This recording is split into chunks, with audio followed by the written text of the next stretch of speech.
Section 4. This need not be. If you cannot hear the voice for God, it is because you do not choose to listen. That you do listen to the voice of your ego is demonstrated by your attitudes, your feeling, and your behavior. Yet this is what you want. This is what you are fighting to keep and what you are vigilant to save. Your mind is filled with schemes to save the face of your ego, and you do not seek the face of Christ. The glass in which the ego seeks to see its face is dark indeed. How can it maintain the trick of its existence except with mirrors? But where you look to find yourself is up to you. I have said that you cannot change your mind by changing your behavior. But I have also said and many times that you can change your mind. When your mood tells you that you have chosen wrongly, and this is so whenever you are not joyous, then know this need not be. In every case, you have thought wrongly about some brother God created, and are perceiving images your ego makes in a darkened glass. Think honestly what you have thought that God would not have thought, and what you have not thought that God would have you think. Search sincerely for what you have done and left undone accordingly, and then change your mind to think with God's.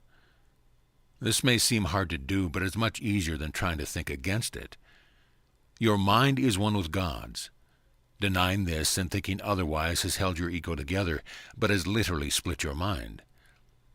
As a loving brother, I am deeply concerned with your mind and urge you to follow my example as you look at yourself and at your brother, and see in both the glorious creations of a glorious Father.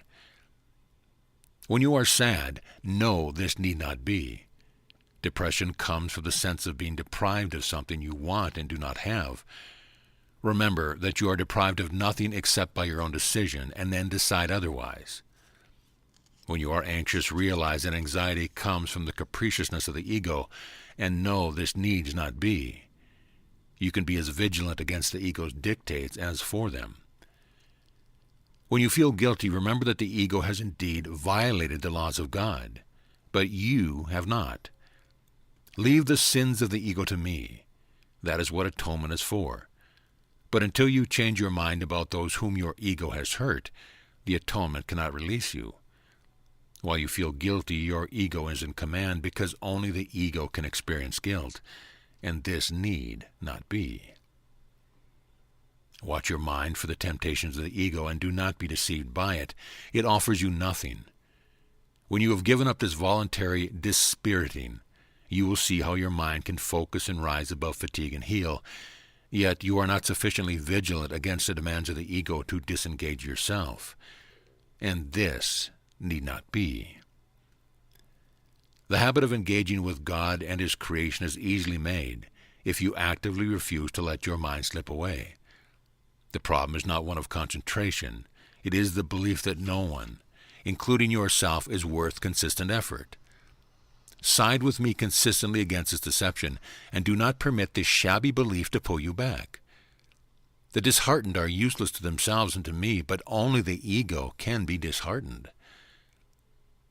Have you really considered how many opportunities you've had to gladden yourself, and how many of them you have refused?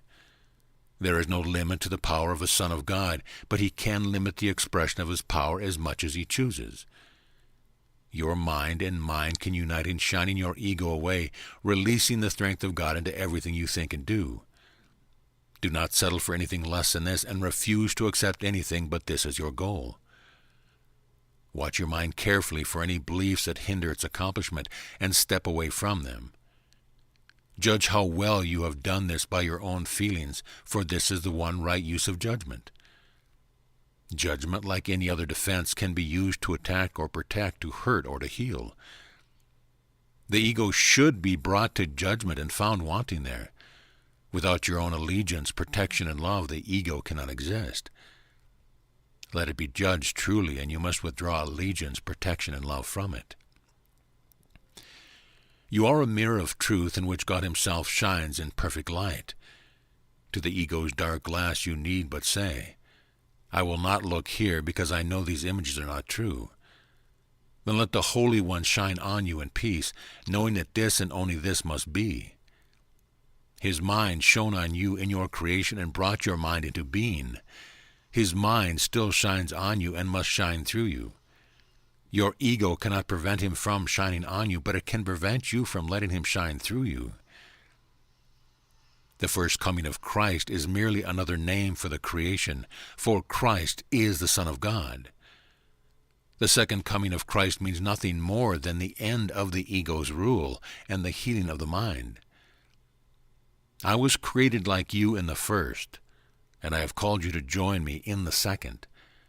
I am in charge of the second coming, and my judgment, which is used only for protection, cannot be wrong because it never attacks. Yours may be so distorted that you believe I was mistaken in choosing you. I assure you this is a mistake of the ego. Do not mistake it for humility. Your ego is trying to convince you that it is real and I am not, because if I am real, I am no more real than you are. That knowledge, and I assure you that it is knowledge, means that Christ has come into your mind and healed it. I do not attack your ego. I do work with your higher mind, the home of the Holy Spirit, whether you are asleep or awake, just as your ego does with your lower mind, which is its home. I am your vigilance in this because you are too confused to recognize your own hope. I am not mistaken. Your mind will elect to join with mine, and together we are invincible. You and your brother will yet come together in my name, and your sanity will be restored. I raise the dead by knowing that life is an eternal attribute of everything that the living God created.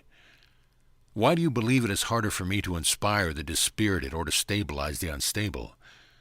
I do not believe that there is an order of difficulty in miracles you do.